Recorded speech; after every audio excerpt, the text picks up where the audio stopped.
front row seat to the untold stories as we talk about how to live life on your terms. You're officially part of the inner circle. Welcome to Courtside with Courtney. And don't worry, I comped your ticket.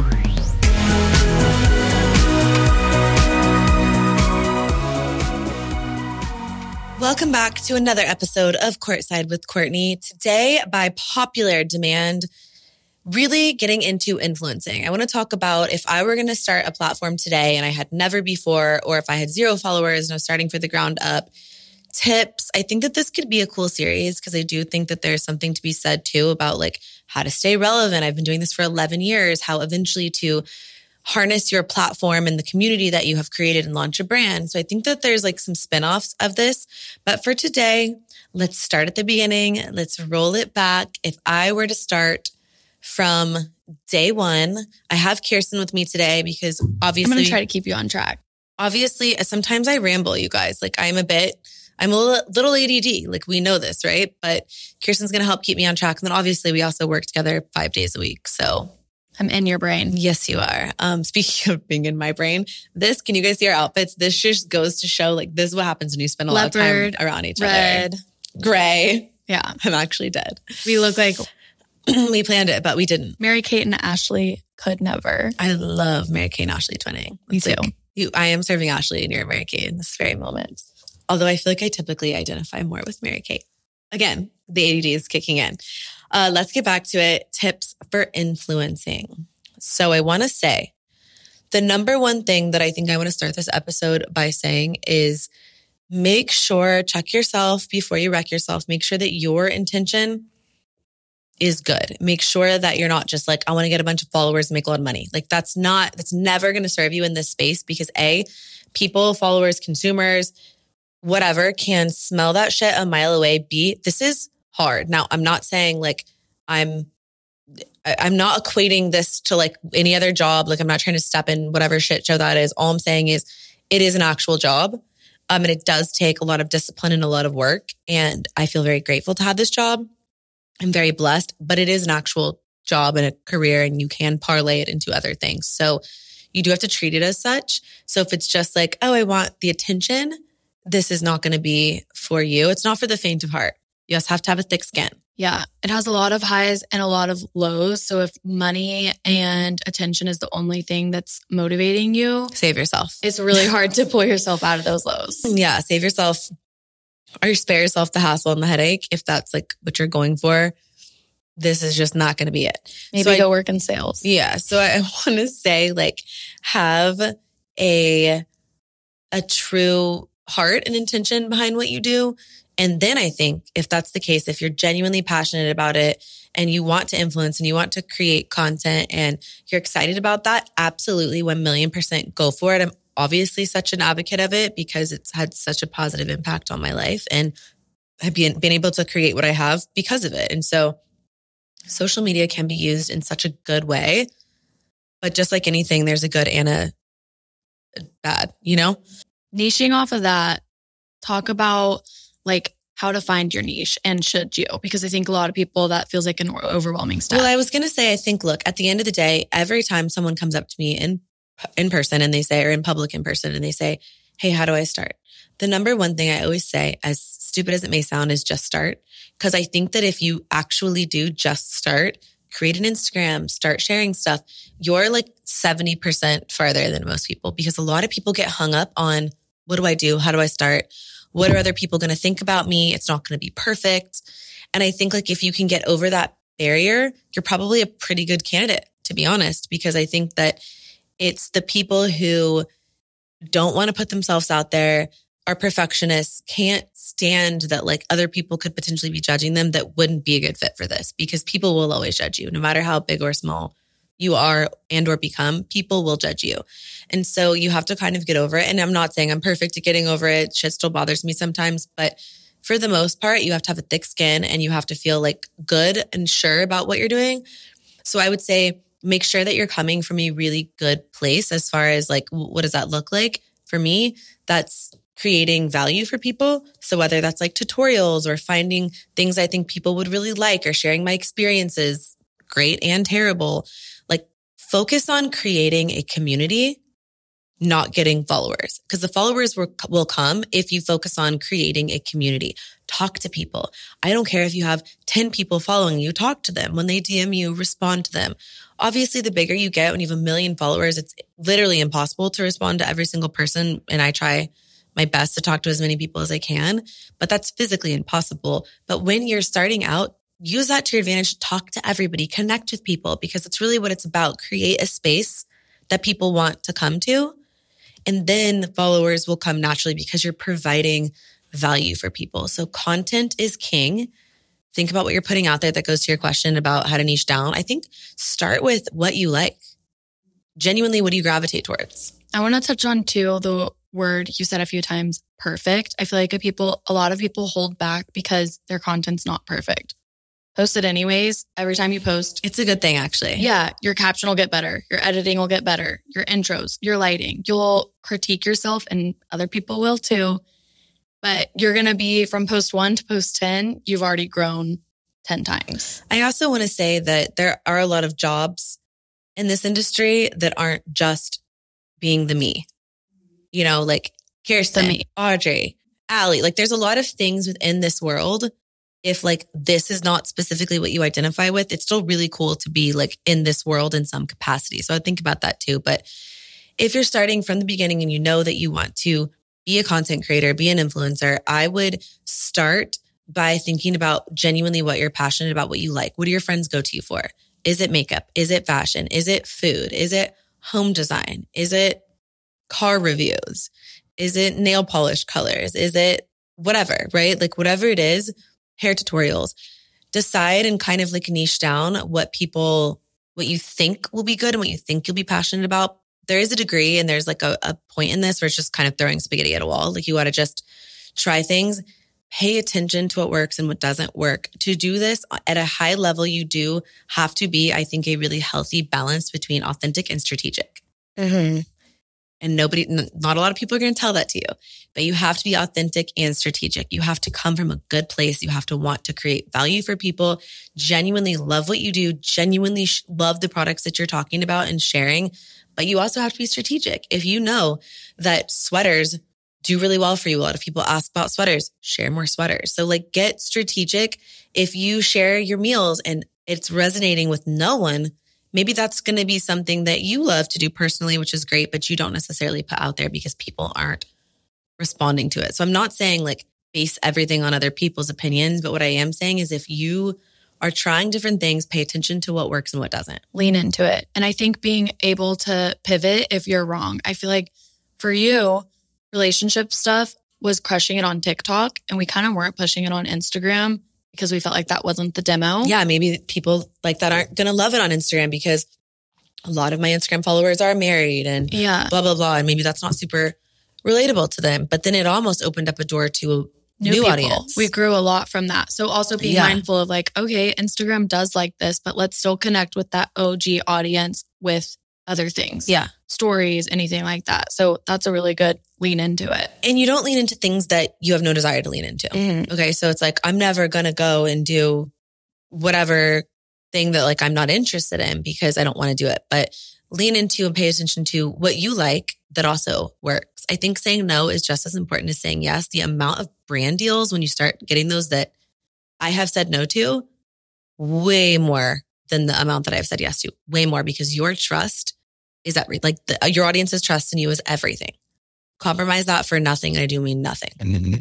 I feel like too, touching on money is interesting because I think a lot of times that can be very enticing to kind of let things slide.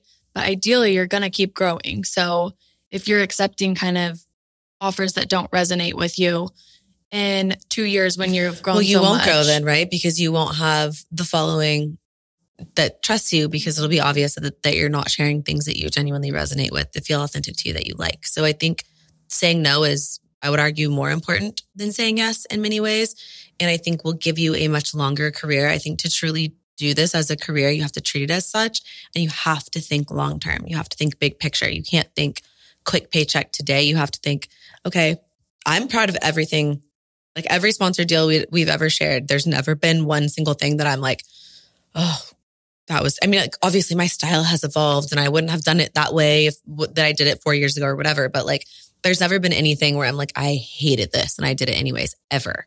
And so I think at the end of the day, like, be really picky, because that you will get a reputation for only sharing things that you love. Someone DM'd me the other day and they said, I'll buy anything that you share because I know it's going to be good. And that only comes because it's true. I only share stuff that I'm absolutely obsessed with. Like, I will say no. I mean, you've been in all those conversations and all those rooms. I say no to things every day.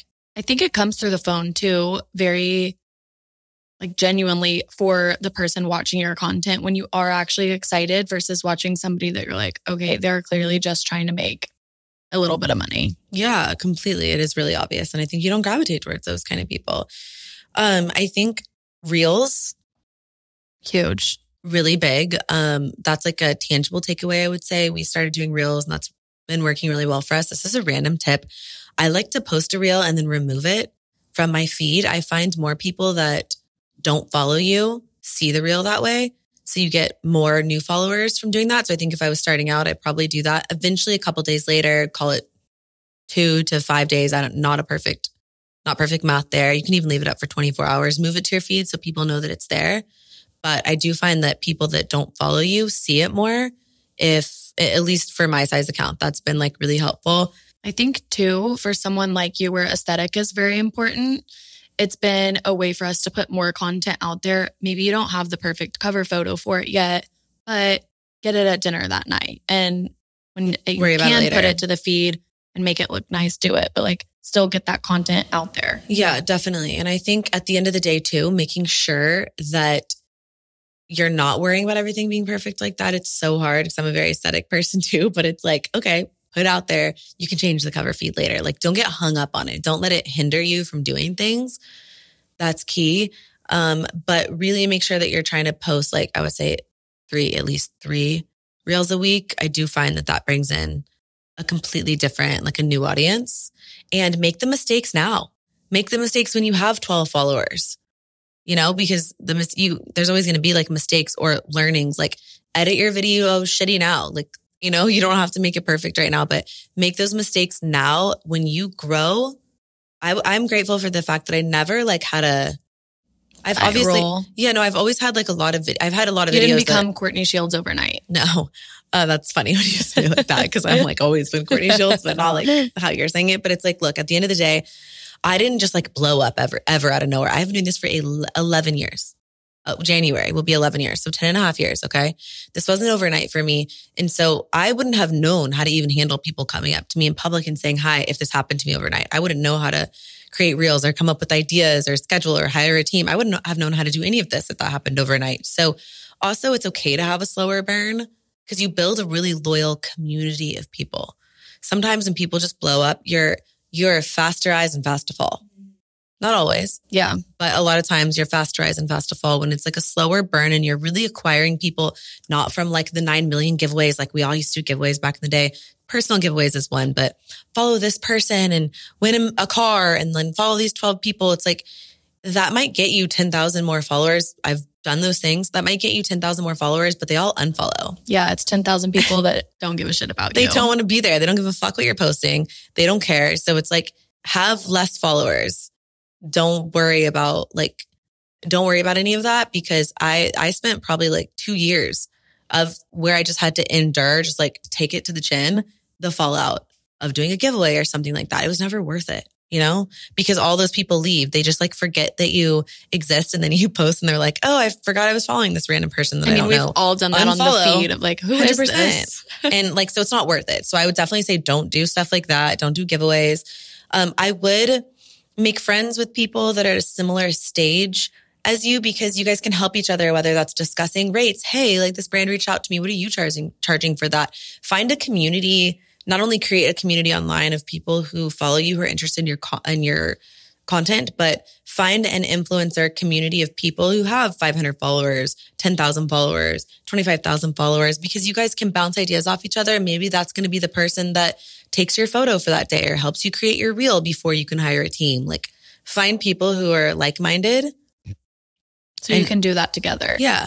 I want to talk on editing a little bit. What are a few tips you have for people, whether it be photos or videos, of tackling that? I like the Teza app. I really love that one. I used to be a Visco girl through and through, but I do think Teza's great. You can also log into your Instagram on Teza, and so you can upload it and like you can Play. Not even like play. Planoly is a good app for that, but it will show you like how that's, gonna look there next to everything. But also the edits are really good on there. There's a couple that I like, but I think at the end of the day, just trial and error, trying different things. Trying to pick photos that are engaging. I like to look at photos sometimes small on my phone, not huge, because see what catches my eye. Like if I wasn't me, what would catch my eye as I'm scrolling by? Try to think of captions that ask a question. Like last night I posted like a big photo dump from September. And then the caption was like asking about, because we launched our perfector for Dibs yesterday. Which shade perfector did you buy? It drives like a community, sense of community. People are talking, they're commenting, they're stuff like that. For video, like try to dice things a little bit closer together. I feel like TikTok is typically a bit more engaging, a bit more choppy, like snappy, choppy, to the point. Then Instagram's a little bit more like you're FaceTiming your friend. To that point though, at first, when you have 0 followers, 12 followers, 13 followers, whatever, I would start by recording in your camera roll. And then you can syndicate it to multiple places. You could edit it a little bit differently for TikTok if you wanted, Instagram if you wanted, but you're working smarter, not harder, even in the beginning. So you can really use this like evergreen content, which just means like you're finding multiple different ways to use it and repurpose it. And so you're getting more bang for your buck because you may find A, you enjoy an app better, and B, people respond to you differently on certain apps. So maybe I just like love TikTok, and people are responding to me much better on TikTok. Or maybe I end up really liking Instagram and doing that. I would also say start from a very early stage, whether it's reward style, shop my, whatever. Like I would start from the beginning, training your audience and people that follow you to shop or like know where to find a link. From you. Yes, from you, know where to find a link. Hey, if I'm wearing this sweater, you already know. It's going to be in my LTK. It's going to be in my shop my, whatever it is, right? Because I think at the end of the day, there's a big difference between having a following and being able to convert. And one will allow you the ability to work with brands and build a really impactful career, and one will not. Yeah. It does not matter how many followers you have. It matters how it's quality over quantity. It matters how engaged they are. It matters if they trust you. It matters if they give a shit what you post. It's very different. Even from the brand side, now that I have that experience with Dibs, we can work with somebody that has 3 million followers that will sell 2 products. Or I can work with somebody that has 30,000 followers that will sell 200 products. Yeah. I think too, like talking about the different categories of influencers, if you are someone that can convert, there's different buckets. You might be entertaining, you might be educational, you might be aesthetic, comfort, whatever it is. There's like comfort people, they feel like. Yeah. But if you're turning out the content that is hitting that bucket, but also someone that can really convert, that's where you've got yourself a winner on both categories. Yeah, I think it's not only A, again, you have to be authentic. B, you have to say no to things. Only promote things you're genuinely obsessed with. It's so easy to sit and talk. Kirsten, I love this sweater so much. I got it on Amazon. It was like $40. It's such good quality. That's what you would tell your friend. And that's what it's really like when you're talking on Instagram, when you're going there. If I didn't really like this sweater, I'm not going to sit and look at you in the eye. Would you share it with your best friend? Would you recommend it to your best friend? If you would, share it. Shout it from the rooftops. I got a code for you. It's 20% off. I cannot wait for you to get it. You're going to be obsessed with it. What do you think about biting the bullet and actually talking? Because I feel like a lot of people at the beginning are scared to talk. So it's a lot of sounds, vlogs, whatever it may be, but making that shift to actually getting on and speaking. Big sister, harsh love, get over it. Yeah. I remember vividly when Instagram stories launched. That is how long I have been doing this, you guys. Grandma. Dead ass. I had a Instagram following before there was Instagram stories. And I remember getting on and thinking like, oh my gosh, is my voice going to sound anything like people think it is? Or is this going to be like shocking for people? I recorded my first story like 5 times. I was like, oh, I sound weird. Like you get used to it. You get over it. You get accustomed to hearing. Nobody really likes hearing their own voice. I mean, unless you're uncomfortable. Like a narcissist, but nobody really likes hearing their own voice. You get used to it. I don't mind it now. Like the first time it's like you hear yourself on an answering machine. You're like, oh, do I sound like that? It's weird. You get used to it. I feel like it makes a big difference too of you'll probably see your numbers grow a lot faster once you start actually. You have to engage. Yep. It's more personal. You can't expect people to engage with you if you're not engaging with them. Pretend like you're talking to your audience. I also think Amazon is a big one to sign up for. Shop My, Like to Know It, obviously via way of reward style, and Amazon, linking things that way. Even if you have 10 followers, don't feel stupid about it. Don't feel cringy. The only thing that's cringy is not chasing your dreams. The only thing that's cringy is not trying something that you think that you might be interested in. The only thing that's cringy is judging someone else for doing what they want to do or think that they might want to do while you sit your ass on the fucking couch. That's the only thing that's cringy. It's not cringy to have 0 followers and post like an influencer. You got to start somewhere. I had 0 followers at one point. Yeah. Literally.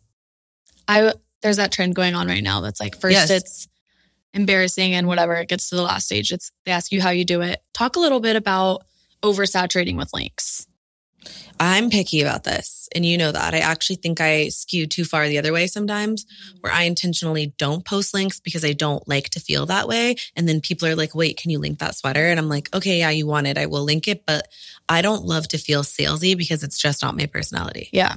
But I think again, it's your own strategy. I think there's certain places for it. We will put a lot of links in the Like to Know It app because it's a shopping app. If you go and you follow me there, it's because you want to shop. Yeah. If you follow me on Instagram, you might want advice, you might want a recipe, you might want to shop. So I'm going to diversify it there. That's my personal strategy. But there are girls that I follow who are very successful that post links every other frame. So I think too, it's like you'll do what feels right for you and you'll find your audience accordingly. Yeah. Totally agree.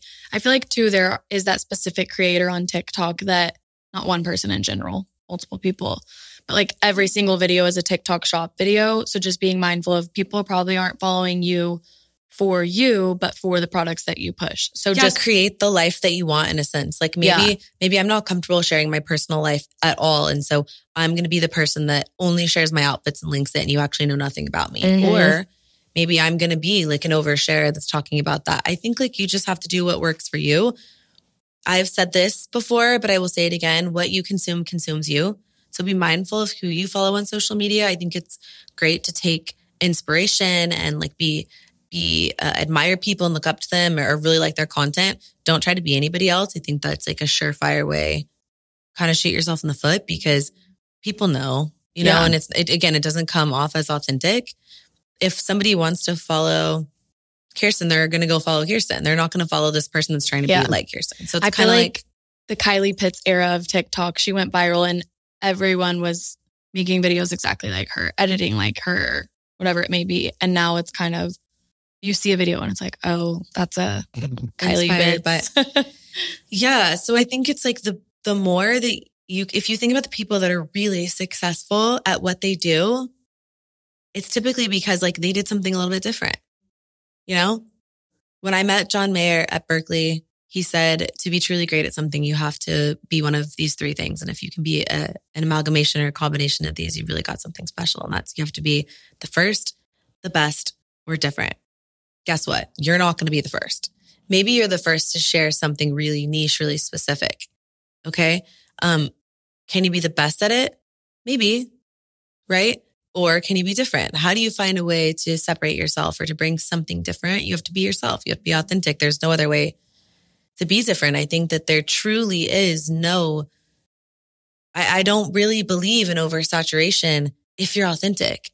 If you're trying to be me or her or her or her or her, you might as well sit down because then of course there's oversaturation. There's already a me and you and you and you. But like, if you bring your own like flavor to something, there is just not, I know it's cheesy, like there's no other you, but like there isn't.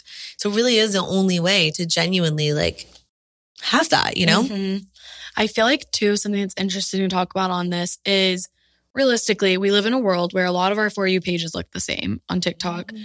Our Amazon looks the same. So when you maybe share something and seeing someone else that has similar products to you or similar style to you, whatever, and you're immediately feeling inspired, like, I think I inspired them with this. How do you go about that? Because I feel like that could be super annoying or could be just taken as flattering. Oh yeah. I have gotten annoyed about that in the past. I don't really typically do anything about it in the sense that like, again, I know that they're just doing themselves a disservice. I'm on the opposite spectrum with that. Whereas like if I find something through one of my friends who's shared it and linked it, or somebody that I follow who shared it and linked it. And if I find a product through you, I will always credit you. I like that. I think it's classy. I think like everybody gets influenced and inspired. Even influencers get influenced. I think it's really cool and really classy to say like, oh, I saw so-and-so person share this and I loved it. So I got it and I'll tag them on the frame. It's respectful. It's obvious when you got something from somewhere. Like there's been so many times and certain people, like I have certain people in mind who always pop up 2 weeks later with exactly what I had. And it's like, girly, I would even reshare you. Yeah. If you just tagged me and been like, oh, I saw Courtney shared this and I want to share it. Like I don't own this, thing on Amazon or whatever. But it's like at the end of the day, I would hype you up and reshare you, or I would be like, oh, they're almost so missing an opportunity. Yeah, like I would give you that same respect back and even reshare you, which would be good for you too. So it's kind of like, I think the people that do this with the most class, the best, like do credit where credit is due. Now there are things that go viral and everyone and their dog has it. And it's like, who the hell knows? Like you're not going to sit there and be like, I first saw Stanley from, it's like, I have no idea. Yeah. Like everyone has a Stanley, like the middle schoolers have a Stanley, Now. Right. But it's like, but there are certain things that are very so obviously so-and-so. Yeah. And I think that it's cool to credit people and respectful. And I think you'll go a lot longer and people in the industry will respect you more too. Okay, you guys, that's really all I had for like my starting points. If I was going to start today, things I would and wouldn't do, do's and don'ts, tips and takeaways. Absolutely comment in the show notes if you guys want to see this as a series. I think that we can keep going and get deeper into it. Like, okay, you've started. Now you've started to amass a following. Like, how do you work with brands? How do you build that out? What do you do next? I'm happy to share tips with you guys. So drop comments below. Kirsten's going to rapid fire some 5 questions for me that we took from you guys. So make sure that you comment on this episode and let us know if you want to see this as a series. I can absolutely keep going. Okay. How to be confident on camera. My self-consciousness hinders my progress for sure. Can completely relate to this. I think that it's really hard. I would say do it on purpose. Meaning like there have been so many times when I'll get on camera and I don't have makeup on. I'm like, oh, I look like shit today. My under eye circles are dark. Okay. Doing that and pushing through it, you will eventually get over it. It's uncomfortable at first. Just do it, put it out there and don't go back and watch it. You don't need to torture yourself, but put yourself in the uncomfortable position because now I can go anywhere in this city looking glam, looking amazing and fabulous, or I can wear no makeup, under eye circles popping out, and I don't feel insecure in any setting because I just sort of bit the bullet and got comfortable being uncomfortable early on. So I would say just do it, post it, put it out there. Don't watch. Okay, I like this one. How do you find so much inspiration to post consistently? Struggling. I think you have to find inspiration through your everyday life, whether that's like what you just made for dinner or the outfit that you're wearing, or, you're planning a trip and here's things that I'm really into surrounding that trip. Like just try to draw inspiration from your everyday life and the things that you naturally are drawn to that you like. You don't have to like think about creating content, like make what you're doing already content. When you first started, how to get out of the mindset that it will never grow? I think that's mentally training yourself, which goes back to positivity. I highly recommend the mindset, manifestation, and positivity episode. The words that you speak to yourself, whether that be out loud or in your mind, will always create a movie. And you have to ask yourself if it's one that you want to watch. So if you sit there every single day and you think, I'm never going to make it, I'm not good at this, and I'm not going to have any followers, and it's never going to grow, and you're going down this mental spiral, that is the script for the movie of your life. You have to start hyping yourself up, and you have to, even if you don't believe it at first, say it anyways. I'm going to grow. Things are going to be great. People are going to really enjoy the content that I'm putting out there. I'm going to connect with people. Again, have it come from a really true and rooted, authentic place. But you can kind of fake it till you make it there. Be mindful of how you speak to yourself because you are creating your own reality. And if you think no one is going to watch, no one will watch. Okay, 2 more questions. Yeah, hit me. How do you detox from social media when it's your job? I saw that one. I have become really intentional about this. I'll put my phone away for a weekend and you guys will just I ghost you guys sometimes almost like too much. I've gotten a little too comfortable in my ghosting era. But I think at the end of the day, like it is healthy. I'm a person and we all need our, our people moment with our people. And so I think just create boundaries for yourself and actually put your phone down. You know what? It's 8 p.m. I'm out. You know what? It's Saturday.